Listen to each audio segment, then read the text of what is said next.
Bom dia, amigos do Portal da Holanda. Estamos ao vivo, diretamente dos estúdios da redação, para trazer, como prometemos, uma entrevista exclusiva com o senador da República, Eduardo Braga.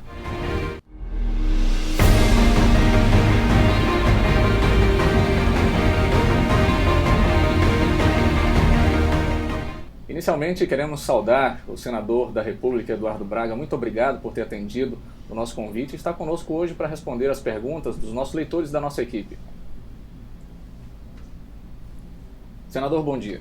Bom dia a todos que nos veem, nos ouvem através do Portal da Holanda, através dessa coisa fantástica que é essa plataforma de multimídia e de multimídia digital que a nossa geração tem o prazer de poder viver esse momento, essa era tecnológica completamente diferente de quando eu comecei a minha vida pública há 35 anos atrás. Portanto, um bom dia a todos. Estou aqui para fazer um grande bate-papo com essas belas duas representantes da mulher amazonense, a Débora e a Márcia, e o nosso grande Jack, que está ali no centro de operações dessa grande plataforma de multimídia digital. Muito bem, o senador já aproveitou e já fez a apresentação das meninas, né? E já estão prontas aí com várias perguntas. E, senador, essa oportunidade que nós temos, nós vamos aproveitar e tentar trazer a todos os nossos leitores um apanhado histórico também da sua trajetória, principalmente tentando conhecer um pouco desses bastidores aí que o senhor viveu nesses últimos anos. O senhor viveu com pessoas emblemáticas e nós gostaríamos de aproveitar isso. E iniciando logo lá do princípio, senador, como foi que despertou dentro do Eduardo Braga o chamamento para a política? Bem, na realidade, nós estamos falando da década de 70, do final da década de 70, início da década de 80. E para os mais jovens, como vocês que estão aqui me entrevistando, aquela era uma época em que você não tinha liberdade de expressão, você não tinha liberdade democrática no país, não haviam eleições diretas. E dentro das escolas, dentro das universidades, haviam movimentos estudantis de toda a natureza. Eu sou engenheiro formado pela UFAM, que na época não era UFAM, era UA, era a Universidade do Amazonas.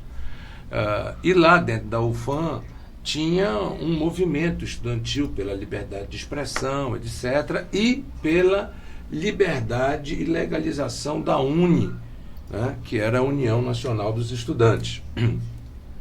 E eu era aluno do curso de Engenharia Elétrica, um curso que estava em implantação no Amazonas.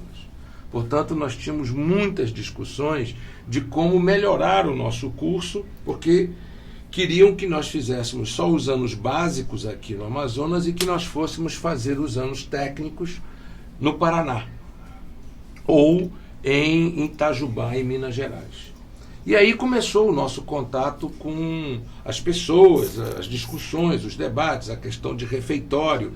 Eu fui da primeira turma que foi estudar no mini-campus da Universidade Federal. Antes a Faculdade de Engenharia era lá na Epaminondas, no centro da cidade, se deslocou para cá. E assim foi havendo o meu crescimento na vida pública e na política, no lato senso da política, não na política partidária, mas na política estudantil. E na época da Escola Técnica Federal, porque eu sou egresso da Escola Técnica Federal e do Dom Bosco, que também estudei no Dom Bosco, nós fazíamos parte de grêmios estudantis, etc, etc. Assim, quando veio a abertura de eleições diretas lá em 1982, eu acabei sendo convidado para participar daquela eleição.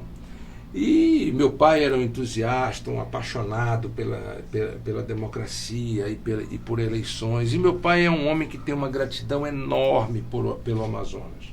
Meu pai não nasceu no Amazonas, meu pai nasceu no Pará, em Santarém. E foi o estado do Amazonas que acolheu o meu pai, quando muito jovem, e que deu oportunidades ao meu pai, ao ponto do meu pai aqui constituir família, fazer suas empresas, o Braga e Companhia, depois o Braga Veículos, Lojas Populares, em sociedade com o tio João, que foi senador da República, foi deputado estadual, E com o tio Ernesto, que papai e tio Ernesto ainda estão vivos. O tio João já faleceu e a minha mãe também já faleceu, e eu quero aqui prestar mais uma vez uma homenagem à minha mãe, e bem como a minha tia Áurea, que também eu tive muita da minha infância na casa da tia Áurea, com Braga Neto, com meus primos, enfim. E foi nesse âmbito que eu fui crescendo, aprendendo a respeitar, a amar e ter gratidão pelo Amazonas.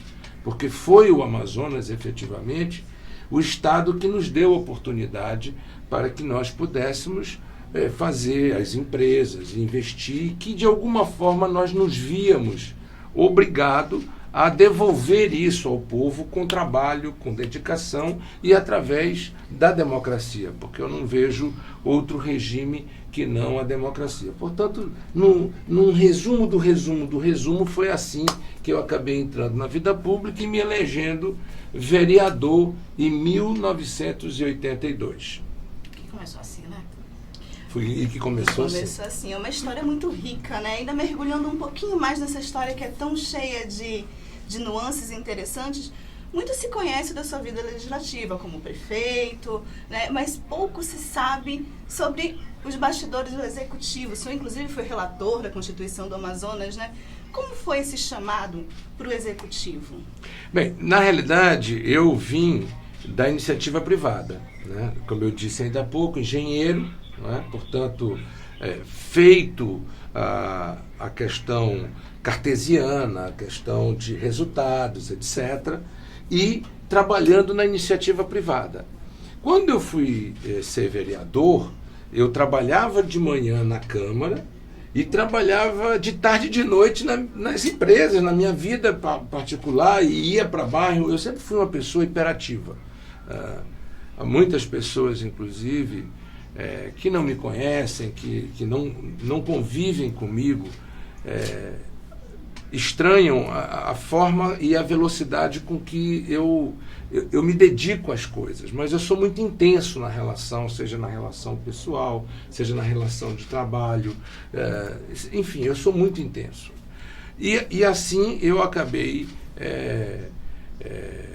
vindo para o Legislativo, e à época eu vim para a Câmara Municipal pela oposição, porque o Gilberto chegava, né, eleito. Eu não, naquela época eu tinha saído do MDB, né, porque eu não concordava com certas coisas, que não sei se vocês lembram, vocês são muito jovens para lembrar disso.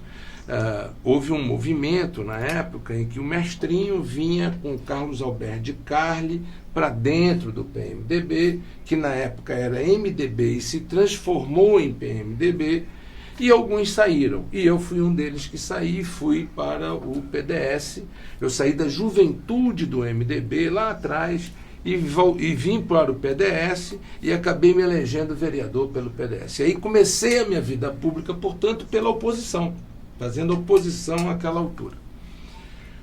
Depois, com a saída das eleições indiretas, em que o Maluf acabou vindo para o PPS e isso também para o PDS, acabou criando uma grande dificuldade, o que aconteceu?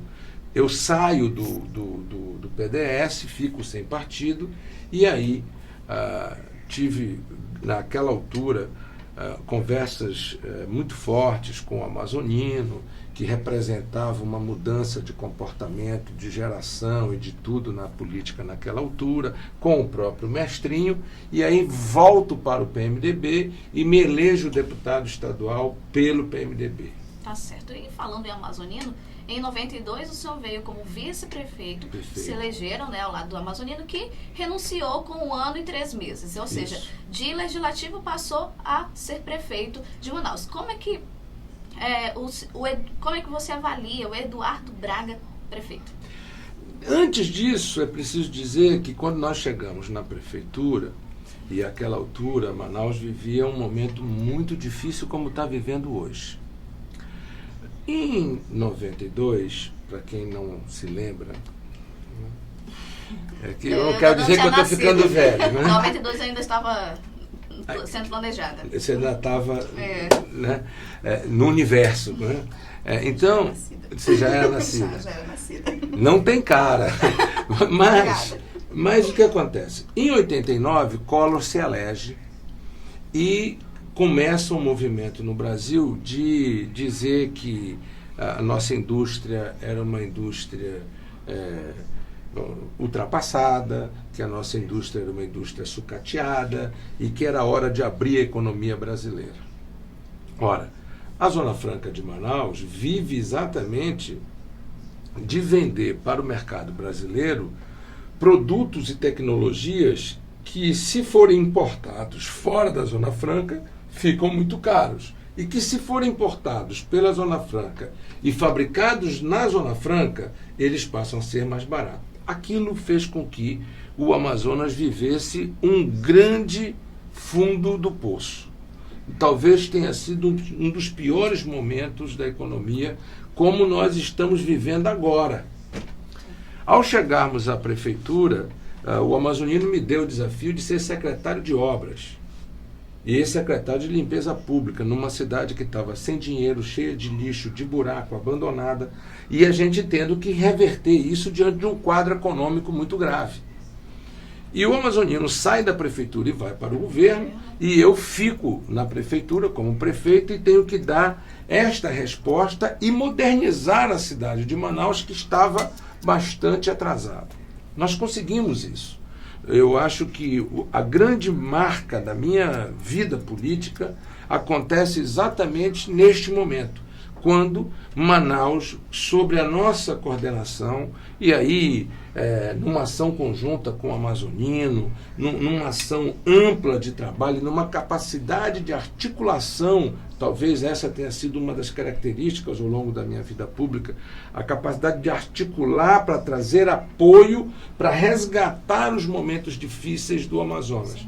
E foi assim que nós resgatamos Manaus, e isso me deu força política e me habilitou a ser um político majoritário. A partir daí, eu passo a disputar, a partir de 1998, quando eu saio da prefeitura, elejo o meu sucessor, apoio o Alfredo Nascimento e o Omar para a prefeitura, prefeito e vice-prefeito, ganhamos a eleição no segundo turno e saio dali com um resultado altamente aprovado pela população e me habilito a disputar, então, cargos majoritários a partir dali.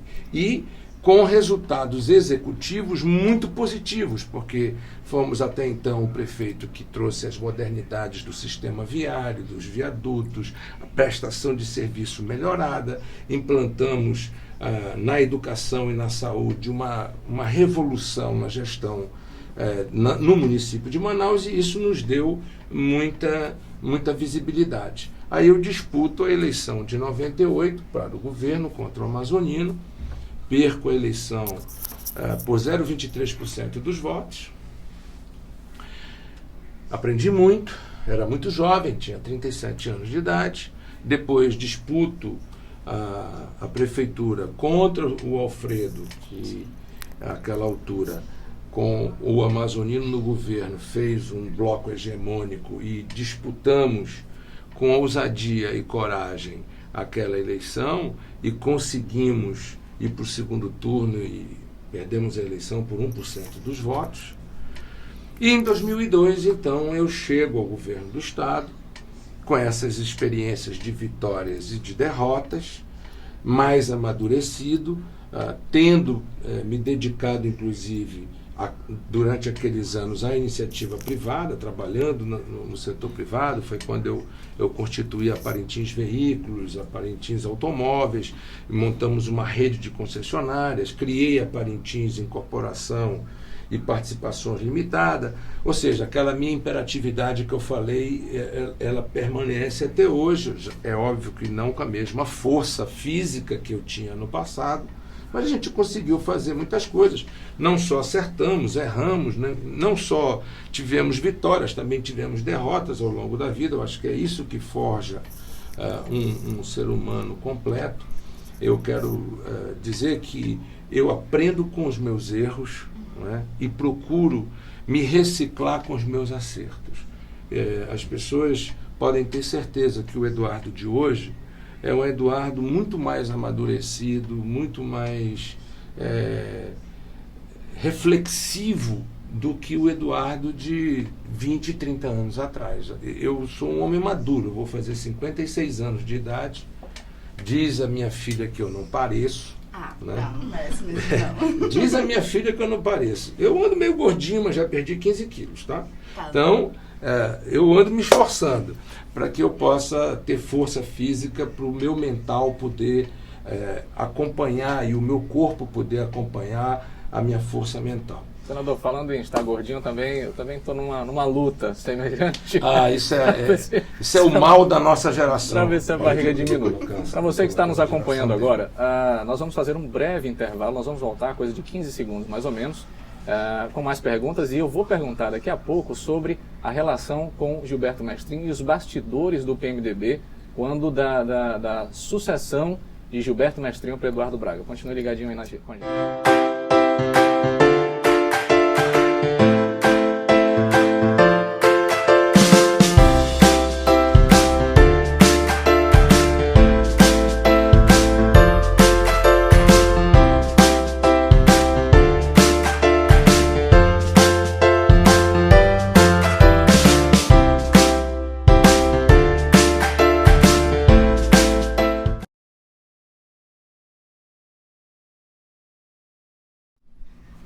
Deve dar. Muito bem, nós estamos aqui novamente de volta com o senador Eduardo Braga e a gente está fazendo aqui uma entrevista com um apanhado histórico da vida do atual senador do Amazonas, já foi governador do estado, já foi prefeito de Manaus, já foi deputado federal, deputado estadual, vereador de Manaus e hoje está aqui para responder várias perguntas sobre sua história e algumas coisas que nós vamos perguntar ainda sobre os dias atuais de sua atuação, mas lá para o finalzinho, fique ligado aí.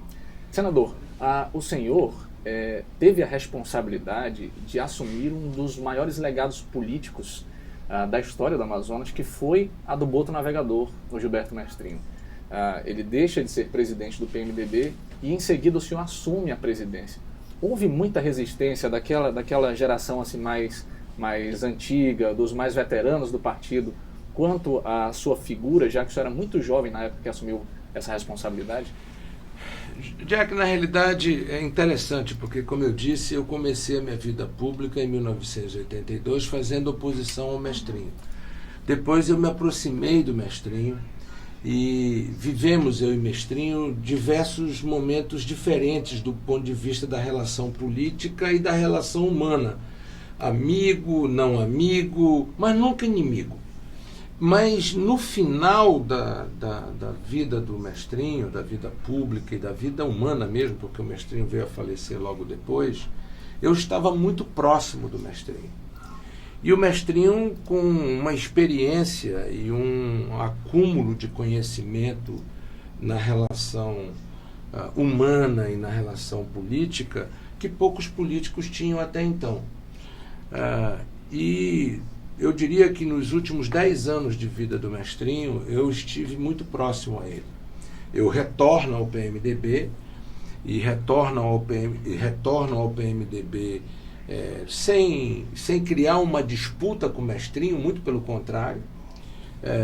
Sou convidado por ele a vir para o PMDB, ele entendia que eu no PMDB era garantia de que o PMDB continuaria forte no Amazonas, e que eu seria capaz de manter o PMDB vivo.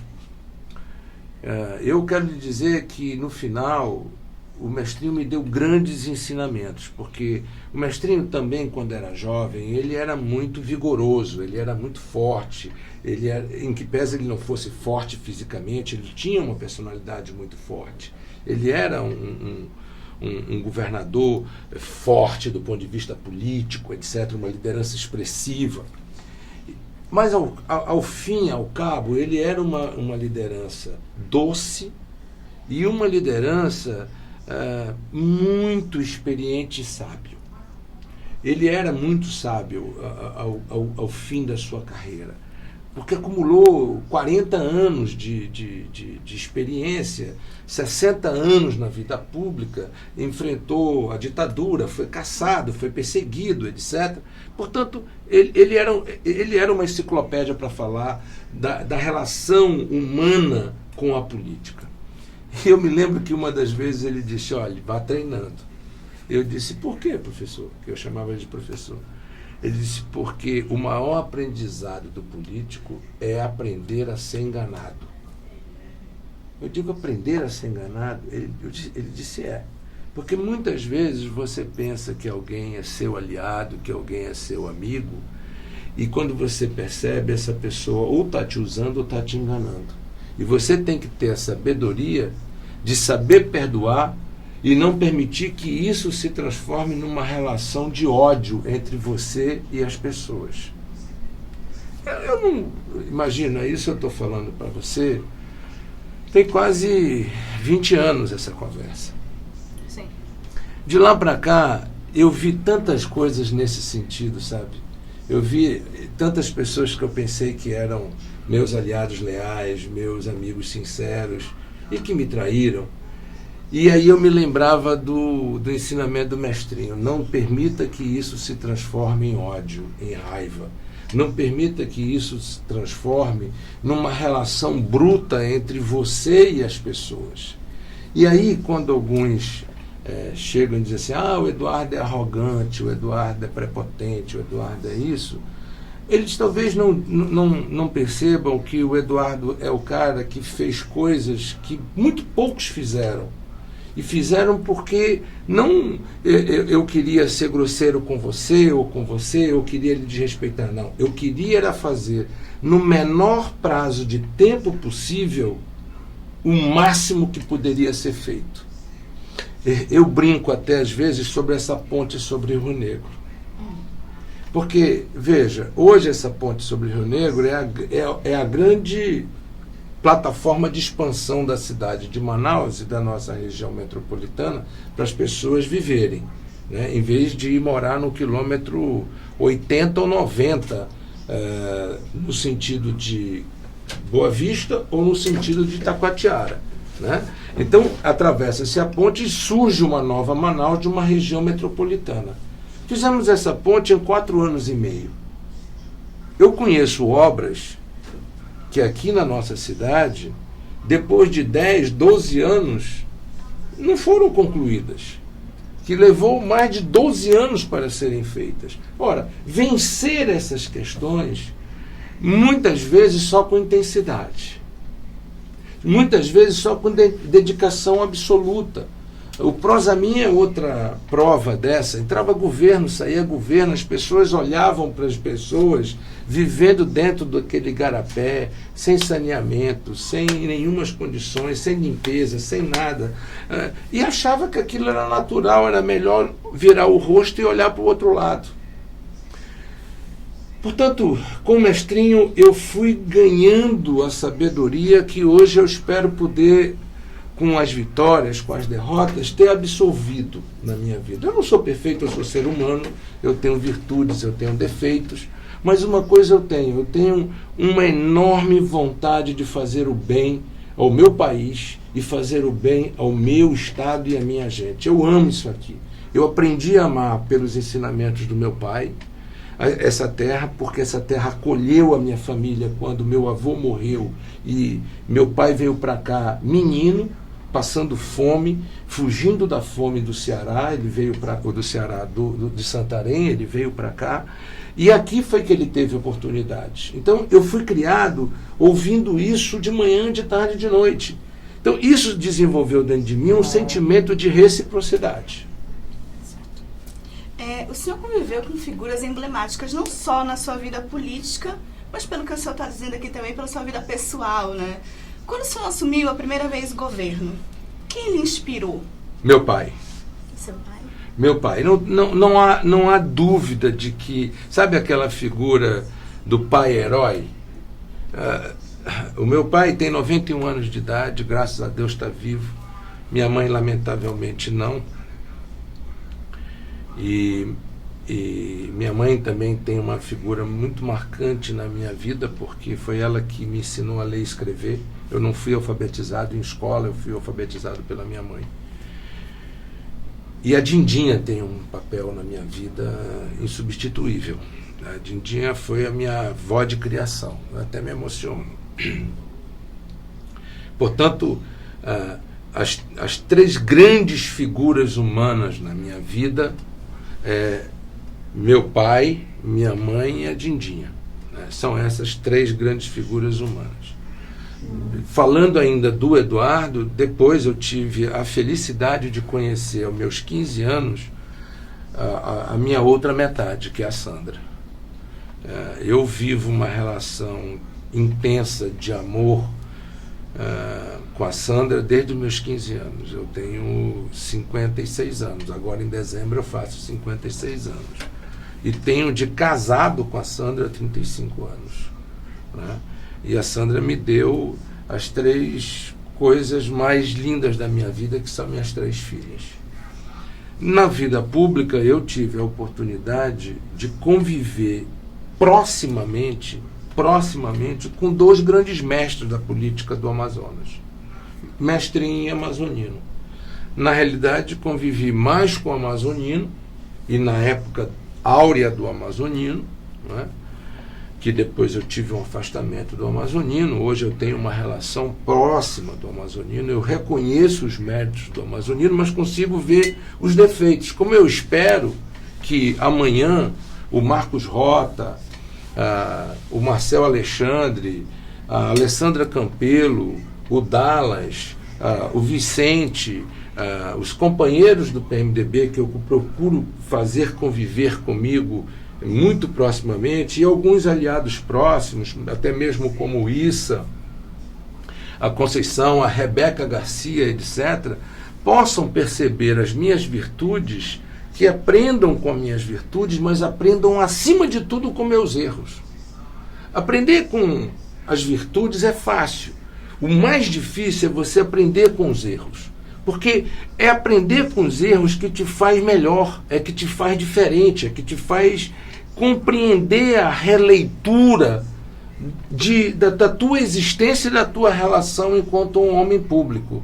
Então, eu lhe digo que eu sou abençoado por isso, porque eu tenho uma formação familiar muito forte, eu tenho uma formação acadêmica boa, eu tive a oportunidade de estudar, meu pai era uma pessoa que demandava muito de mim em estudo, e eu tive que começar a trabalhar muito cedo.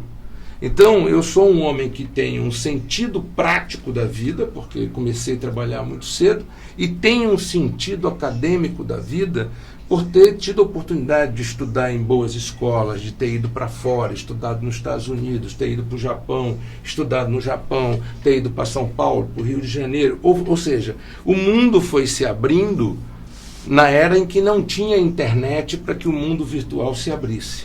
Isso me deu o direito de ser um homem contemporâneo da modernidade que o mundo se apresentava. Tá certo. Esse é um julgamento visto por mim, reconhecendo com muita humildade os meus erros ao longo da minha vida, mas percebendo uma carreira cheia de esforço, de mérito, de dedicação, para vencer momentos muito difíceis no estado do Amazonas. Certo. Brevemente eu quero agradecer a vocês que estão conectados aqui, Portal da Holanda, pelo Facebook, estão participando, estão conhecendo um pouquinho da história política e pessoal também do hoje senador da República, Eduardo Braga. E aproveitando, já contou no decorrer da nossa conversa, falou sobre a questão da atuação como prefeito, governador e hoje atua como senador da República. Qual é o mais difícil ser dentre esses três? Prefeito. Por quê? Porque ser prefeito é ser um prestador de serviço 24 horas por dia do povo. Ser prefeito não é ser formulador de política pública. Me desculpem os prefeitos, mas o prefeito ele tem mesmo é que limpar a cidade. O prefeito tem mesmo é que tapar os buracos. O prefeito tem mesmo é que botar transporte coletivo decente para o povo. O prefeito tem mesmo que garantir que nós tenhamos uma boa educação infantil, uma boa creche, uma boa unidade básica de saúde. Ele é um prestador de serviço, né? E as pessoas não vivem no país. Com muita humildade, eu diria até mesmo no Estado, as pessoas vivem nas cidades. E é exatamente porque vivem nas cidades que eu acho que eleger o prefeito talvez seja um dos momentos em que a consciência política do cidadão tem que estar muito aguçada. Por quê? Porque se você elege bem, você tem a sua cidade, aonde você vive, aonde você cria teus filhos, em condições melhores. Se você elege mal, você acaba vivendo nos próximos 4 anos numa cidade em que você não vai ter limpeza, onde você vai estar com a cidade cheia de dengue, cheia de zicangunha, cheia de... como é o nome daquela outra que deu agora? Zika vírus. Zika vírus, chikungunya e zika vírus, não é?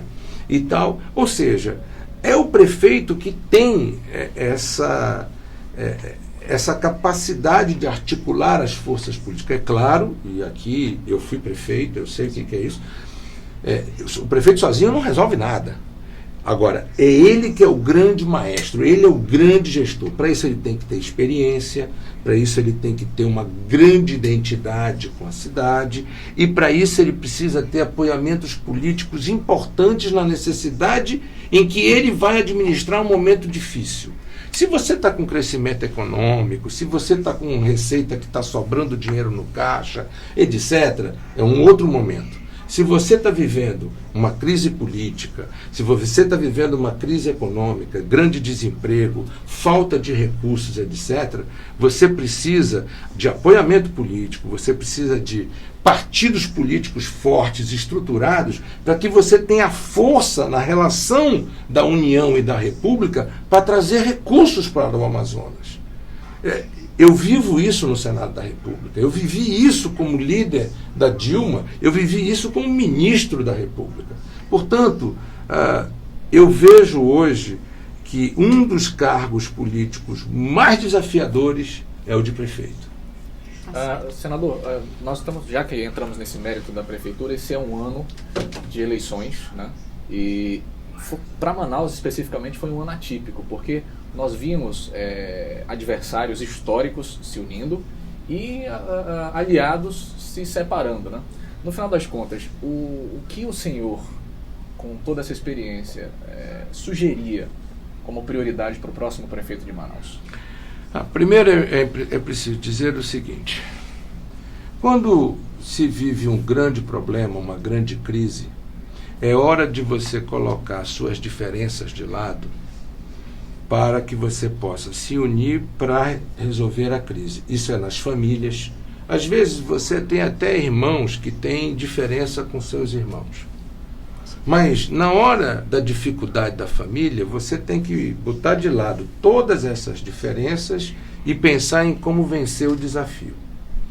Eu vejo, sinceramente, que Manaus vive agora e vivia há 6 meses e há 10 meses atrás o fundo do poço. Você imagina o que é começar o ano vendo o governo do estado dizer que vai fechar os CAICs, os CAIMs, os SPAs, as policlínicas, que prestam assistência de saúde para quem mais precisa. Não por acaso, os CAIMs foram feitos pelo Amazonino, reformados e ampliados por mim. Desde quando eu saí do governo, ninguém fez nada nos CAIMs. Não por acaso, os CAICs feitos pelo Amazonino, reformados, ampliados e construídos novos por mim quando fui do governo. Quando saí do governo, ninguém fez mais nada pelos CAICs. SPAs construídos por mim, ampliados por mim e entregues por mim funcionando, todos os 9 SPAs do estado na capital. As policlínicas, todas elas construídas no meu governo. Todas elas construídas no meu governo. Desde a Gilberto Mestrinho aqui na Getúlio Vargas, até a Policlínica Danilo Correia, lá na Cidade Nova. Todos construídos por mim. E mais, pronto-socorro da Zona Leste, Platão Araújo, construído no nosso governo. Reforma e ampliação do pronto-socorro da Zona Leste, que tinha sido construído pelo Amazonino, eu reformei e ampliei.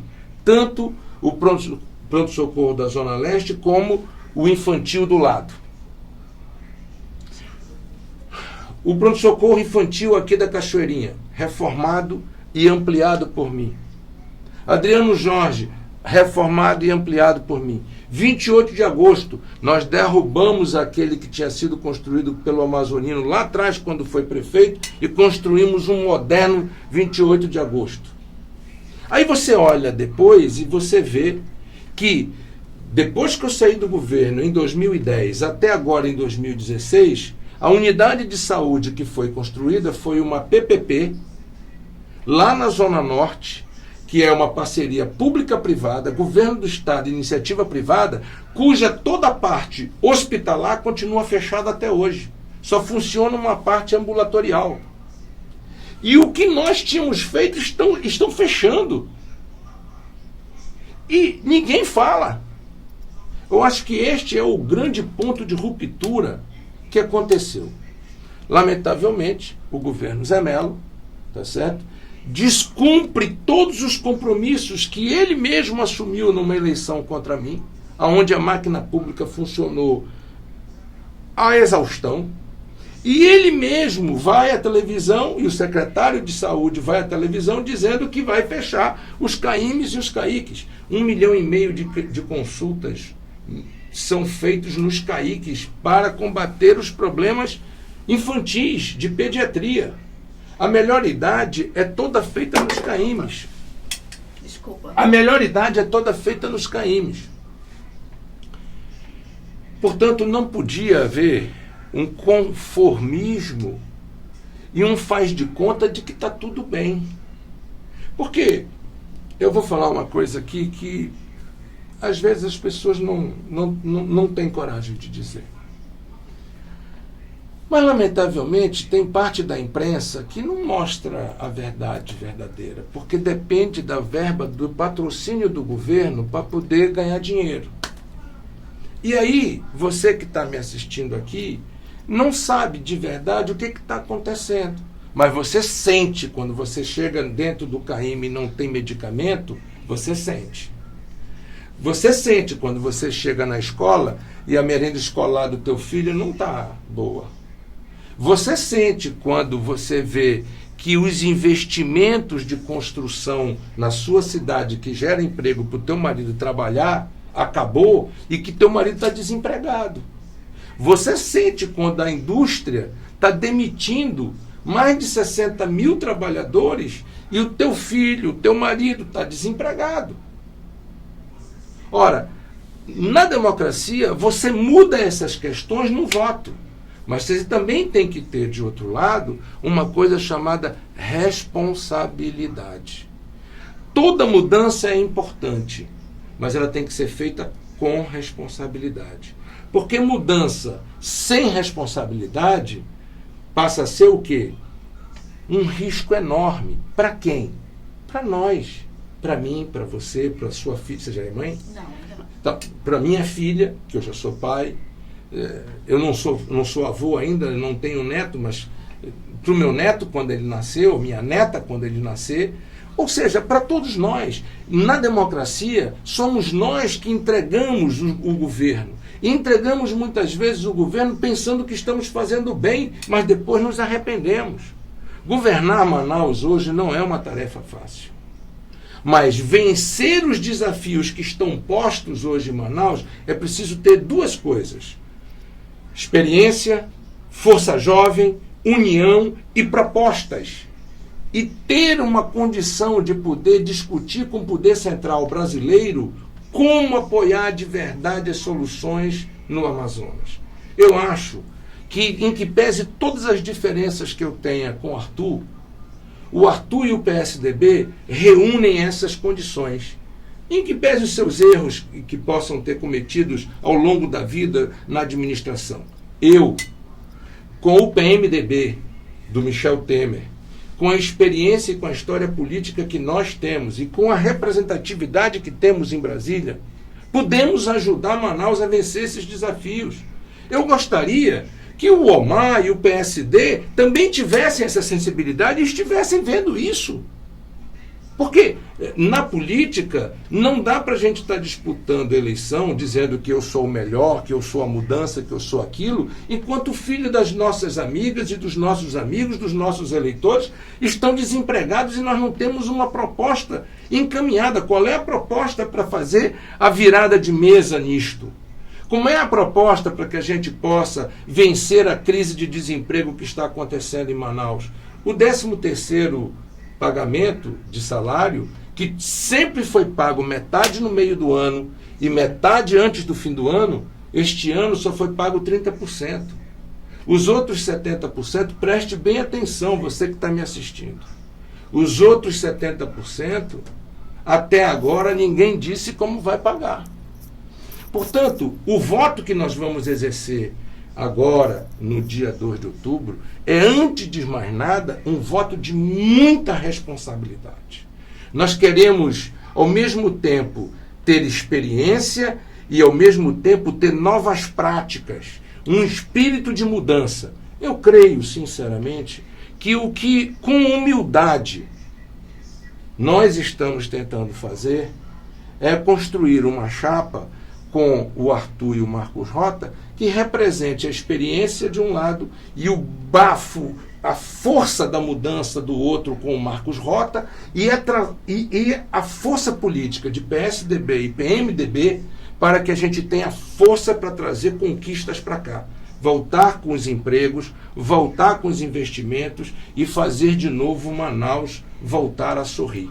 Eu acho que Manaus pode sim vencer esses desafios que estão postos para nós. Mas, na democracia, depende de cada um de nós e cada um de vocês que estão nos assistindo. Senador, eu imagino que tem muito entusiasmo quanto a isso. O senhor é um ente político, né? Não deixa de ser um ente político que participa disso daí.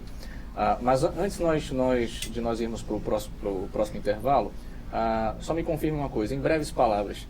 Qual seria a prioridade, em breves palavras, qual seria a prioridade que o próximo prefeito deveria ter? Na minha opinião, a próxima prioridade é saúde. Saúde. Muito bem, nós vamos agora para um breve intervalo, voltamos daqui a pouco, fique aí.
Muito bem, meus amigos, estamos de volta com o senador Eduardo Braga em uma entrevista exclusiva aqui para o Portal da Holanda.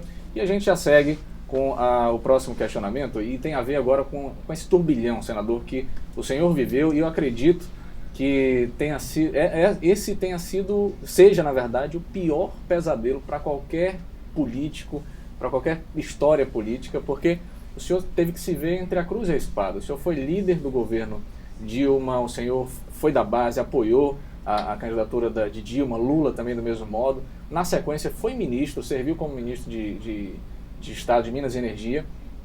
E na sequência viu a presidente Dilma Rousseff sendo impeachmentada, inclusive com seu próprio voto. Este realmente foi o melhor caminho para o país? Bem, eu queria primeiro dizer a você o seguinte: há que se separar duas coisas. As relações que eu possa ter, eu, Eduardo, e o meu dever e a minha responsabilidade para com o país e para com o Amazonas. Eu sou senador da República não pelo Eduardo Braga, mas sim pelo povo do Amazonas. E como senador da República, eu tenho que representar a vontade do povo do Amazonas. A vontade do povo do Amazonas era de que houvesse mudanças no Brasil. E eu, em que pese tenha muito respeito pelo Lula, muito respeito pela Dilma, acho que eu, como representante do povo do Amazonas, não poderia deixar de representar a vontade que o povo do Amazonas naquele momento tinha. Até porque eu representei a vontade do povo do Amazonas em 2002, quando o Amazonas deu a maior votação proporcional do Brasil ao Lula. Eu representei a vontade do povo do Amazonas quando o Amazonas, novamente, em 2006, deu a maior votação proporcional do Brasil à reeleição do presidente Lula. Mais uma vez, eu representei a vontade do povo do Amazonas em 2010, quando, mesmo sem a presidente Dilma vir fazer nenhum comício em Manaus, nós demos àquela altura a maior votação do Brasil para a presidenta Dilma. E em 14, Débora, em 14, a presidenta também não veio ao Amazonas, mas nós demos 65% dos votos a ela. No entanto, quando as coisas começaram a acontecer, quando surge tudo o que aconteceu, quando o povo do Amazonas começa a ir às ruas e dizer claramente o que quer, e nas pesquisas também se manifesta claramente, aí eu, como representante do povo, tenho que ter a humildade de entender que lá eu tenho que votar como o povo quer que eu vote, e não pela forma que eu desejo do ponto de vista individual. Não. Lá eu sou um representante dos amazonenses. E votei no impeachment como representante dos amazonenses. No primeiro momento, quando houve uma série de tratativas e de entendimentos de afastamento político, pura e simplesmente político, eu não participei das votações.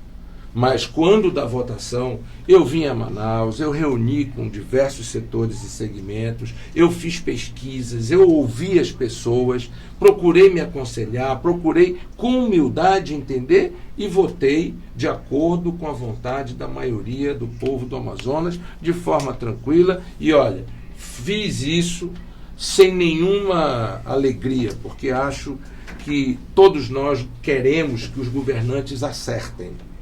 Só que nós não podemos continuar errando se o povo não quer que as coisas continuem desse jeito. Eu sempre tive essa humildade. Agora, eu espero que o presidente Michel Temer, que é do meu partido, tenha compreendido a missão que lhe foi dada. Porque esta missão lhe foi dada por um ato de representatividade, não foi pelo voto direto. Quando eu votei a favor do impeachment, em nome do povo do Amazonas, eu votei em nome do povo do meu estado. Eu votei, portanto, em nome dos 2.200.000 eleitores que o Amazonas tem. E eu fui eleito senador da República com 1.280.000 votos. Então foram 1.280.000 votos do Amazonas que, pela sua representação, votaram nele. Eu espero, e tenho trabalhado e tenho dito, que tenho confiança de que ele compreenda o desafio que nós precisamos, porque nós precisamos de ajuda. O Amazonas precisa de ajuda, Manaus precisa de ajuda para vencer o caos na saúde pública, para vencer o caos na segurança pública. Chega do nosso povo estar vivendo o que está vivendo na segurança pública, tá certo? E o caos que nós estamos vivendo da falta de emprego. Há muita falta de emprego na cidade de Manaus, a construção civil está parada, o polo industrial não reaqueceu até agora, as atividades do interior do estado do Amazonas, como por exemplo os pescadores, estão até agora sem o seguro-defeso. Se é verdade que a Dilma suspendeu o seguro-defeso, também é verdade que com mais de 100 dias de governo, o Michel Temer ainda não voltou com o seguro-defeso do estado do Amazonas. E nós não podemos esquecer isso, independentemente de ser do meu partido ou não. Ou seja, eu tenho hoje esta maturidade e tenho hoje essa independência para poder cobrar. Tenho muito orgulho de ter sido líder do governo e, quando líder do governo, consegui vitórias importantes para o Amazonas. Preciso destacar ao telespectador que a Zona Franca está prorrogada na Constituição brasileira até 2073. Isso significa que as próximas gerações não vão ter que viver como a minha geração viveu, que a cada 10 anos tinha que prorrogar a Zona Franca. Agora nós temos tempo e horizonte para trabalharmos um projeto mais amplo, mais contemporâneo, mais moderno e que possa ser mais duradouro. Mas nós não podemos abrir mão daquilo que deu certo, que é a Zona Franca de Manaus. Senador, nós Portanto, estamos caminhando... esse é o nosso grande desafio, é poder agir com a representatividade do povo e, ao mesmo tempo, saber unir forças políticas e lideranças para trazer conquistas para o povo.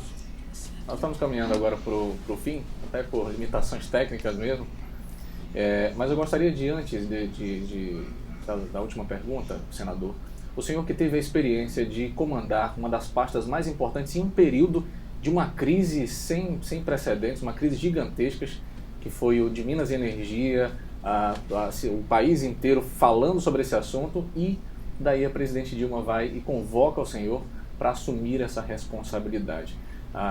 Por conhecer da área e ao mesmo passo ter esse conhecimento gerencial e a confiança da presidente Dilma na época, a imprensa nacional chegou inclusive a questioná-la, a tentar, pelo menos foi o que a gente percebeu, tentar derrubá-lo da pasta. Mas assim, ao final das contas, o que o senhor encontrou lá? O problema de Minas e Energia, assim que o senhor chegou lá e pôde observar com mais detalhes, foi um problema de gestão, foi da natureza? E por fim, uma última pergunta local é o seguinte: por que a tarifa aqui no interior do Amazonas, por exemplo, ela é tão cara? Não existe alguma forma de haver alguma subvenção, alguma coisa nesse sentido? Bem, vamos por etapa. Primeiro, eu cheguei no Ministério de Minas e Energia diante da maior crise da história do setor, porque nós estávamos diante da crise com a Petrobras, crise essa que se estende até hoje. Estávamos diante de uma crise de energia elétrica, porque nós estávamos com os reservatórios das hidrelétricas secos, sem água, e uma crise financeira sem tamanho, porque no próprio governo Dilma, ela aprovou uma medida provisória, a 579, que reduziu a tarifa de energia elétrica em 20%, vocês devem lembrar, e ela não esperava que, ao fazer aquilo, iria enfrentar o mais longo período de estiagem de chuvas nos reservatórios de hidrelétrica. O que aconteceu? O custo de energia elétrica explodiu, porque passou a ser térmica. Nós passamos a gerar energia térmica no Brasil e tinham que pagar este custo sem produzir energia das hidrelétricas, porque não tinha água. E não tinha dinheiro no Tesouro para bancar isso com recurso do Tesouro.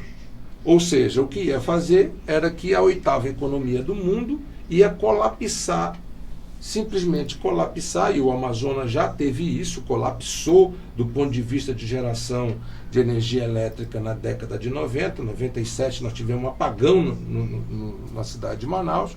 Foi talvez a pior crise que nós vivemos na nossa economia, porque sem energia nós não estaríamos aqui, nós não estaríamos trabalhando, não estaríamos comunicando. O supermercado perde tudo que tem, a padaria, a mercearia, tudo não funciona sem energia. Pois bem, nós conseguimos, com muito trabalho, tirar esta situação do setor elétrico.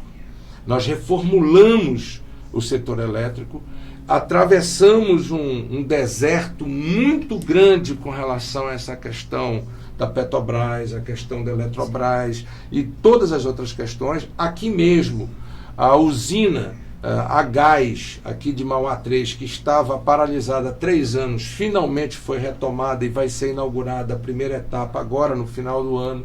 E no ano que vem vai ser finalmente inaugurada toda a nossa usina a gás. A interligação com Tucuruí, finalmente, hoje nós estamos escoando 900 megawatts de energia via Tucuruí. E, no entanto, o interior do Amazonas, que estava com seus equipamentos sucateados, etc., tivemos condições de colocar equipamentos novos, tiramos o interior do escuro, mas uma coisa aconteceu que é alheio à minha vontade.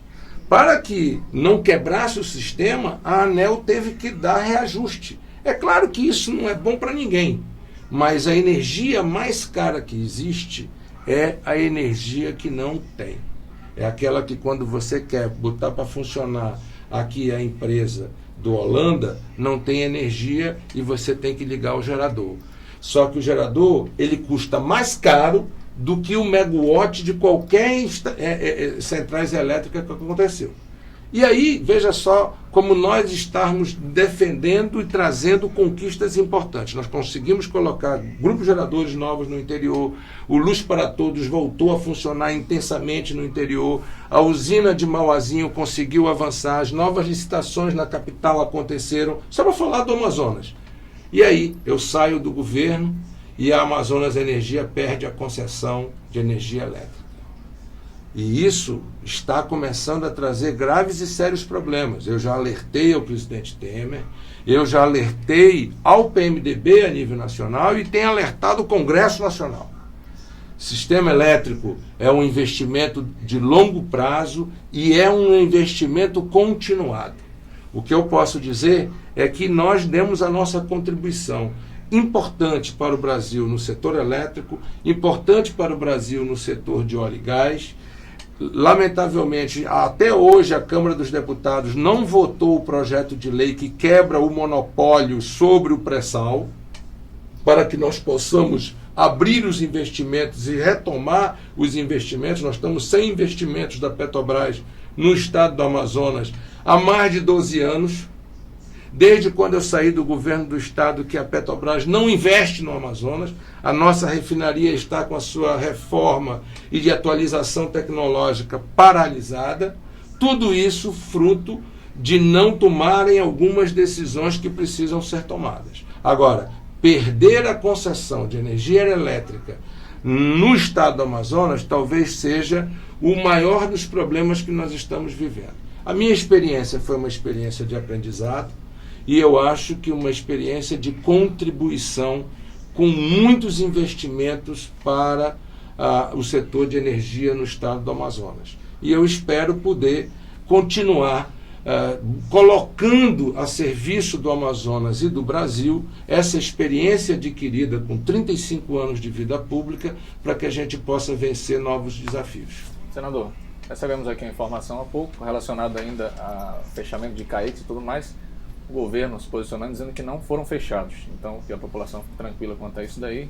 E eu acho que estão assistindo lá na nossa entrevista. E minha última pergunta é a seguinte, o senador. A presidente Dilma Rousseff, ela foi ministra de Minas e Energia e, em seguida, acabou sendo presidente do Brasil. Não sei se o senhor tem essa pretensão, mas pelo menos o Eduardo poderia disputar, quem sabe, a presidência do Senado, já que daqui a pouquinho Vai haver uma disputa nesse sentido? Bem, eu queria primeiro dizer ao nosso telespectador o seguinte: você que está nas filas, nas madrugadas, nos CAIMs, nos CAICs, nas maternidades, nas unidades de saúde, você sabe quem está falando a verdade. A verdade é que o nosso sistema de saúde do Estado está falido. Não tem remédio, não tem médico. Eles anunciaram os fechamentos das unidades. As UPAs que vieram os recursos para serem construídas, apenas uma foi concluída, que eu deixei quase 80% pronta. A verdade é que o Zé Melo, nesse tempo que ele está no governo, ele tem sido uma grande decepção. Eu falo isso com muita dor no coração, porque na campanha eu dizia, olha, não é assim. E as pessoas, pelo movimento, você sabe que o poder econômico está aí, a Justiça Federal, a Justiça Eleitoral, julgando até hoje, devagar ou não, de forma acelerada ou não, mas a justiça tarda mais mais finda, sabe? Não falha. Vem, seja a justiça de Deus, seja a justiça dos homens. Agora, o que não é justo é deixar o povo sofrendo do jeito que está sofrendo com a saúde pública. E não dá para ficar fazendo o que está sendo feito. Sinceramente, não dá. Agora, com relação à questão da Dilma ter sido ministra de Minas e Energia e ter chegado à presidência da República, cada um tem sua história. Ela saiu do Ministério de Minas e Energia, foi para a Casa Civil, né? E ninguém apagará o fato de que a Dilma foi a primeira mulher, eu que estou diante de duas representantes do gênero, a primeira mulher a presidir o Brasil. E mais, ninguém pode dizer que a Dilma não é uma mulher dedicada. É dedicada sim, viveu uma circunstância política difícil no país. A avaliação nesses casos acontece quase sempre pela história, são os historiadores que vão falar, mas eu digo a você, Débora, e a você também, eu, nesses 35 anos de vida pública, acabei tendo o desafio de votar 2 vezes no impeachment. No impeachment do presidente Collor, eu votei como deputado federal e votei a favor do impeachment. E, lamentavelmente, sem nenhum, sabe, sem nenhuma veleidade, sem nenhuma coisa, eu cumpri o meu dever de representante do Amazonas e votei no impeachment da presidenta Dilma. Acima da minha vontade pessoal tem que estar a vontade do povo do Amazonas. E eu espero poder honrar aquilo que o povo me deu ao longo de todos esses anos. É tudo que eu me dedico a fazer. E espero, sinceramente, que com sabedoria o povo possa, agora no dia 2 de outubro, eleger de forma absolutamente correta o nosso futuro prefeito. Seja no segundo turno, que porventura venha, seja numa eleição decidida no primeiro turno. Eu peço a você apenas que faça uma reflexão para que a gente não perca a oportunidade de poder juntar força política, experiência, renovação, num momento de tanta dificuldade que a nossa cidade e o nosso país atravessam. Muito obrigado pela oportunidade. Eu quero aqui agradecer a essas 2 jovens representantes do jornalismo e do gênero feminino, sim, que aqui estão conosco. O nosso grandioso Jack, que fica comandando aqui essa nossa entrevista. Quero agradecer ao Holanda, que me recebeu de portas abertas e de braços abertos aqui na sua empresa. Cumprimentei todos os funcionários aqui, quero cumprimentá-los mais uma vez e quero dizer que tenho certeza que é uma alegria. O meu pai deve estar muito feliz, porque meu pai é amigo do Holanda, pessoal, de poder me ver hoje aqui dando essa entrevista e vendo o quanto o Holanda tem avançado com seu trabalho e a sua dedicação na contraprestação de serviço de multimídia social em nosso estado e em nosso país. Um beijo grande a todos e o meu coração eterno aos amazonenses. Muito obrigado. Então, Dudu, valeu. Obrigado. Dudu, né? É isso aí. O famoso Dudu? É isso aí. E as meninas, muito obrigado pelo excelente trabalho. Valeu pelas perguntas, meninas. Parabéns. Obrigada, Jack. A gente agradece aos internautas que estiveram acompanhando e convida mais uma vez para ficar ligadinho nas nossas lives que vão vir com muitas novidades, não é mesmo, Débora? Sim, esse aqui foi um bate-papo bem histórico para mim, né, com 23 anos, conhecendo um pouquinho mais da política aqui do Amazonas. Muito obrigada pela sua participação, obrigada para você que está conosco. E olha só, notícias de agora, daqui a pouquinho, às 15 horas. Fica ligadinho, gente.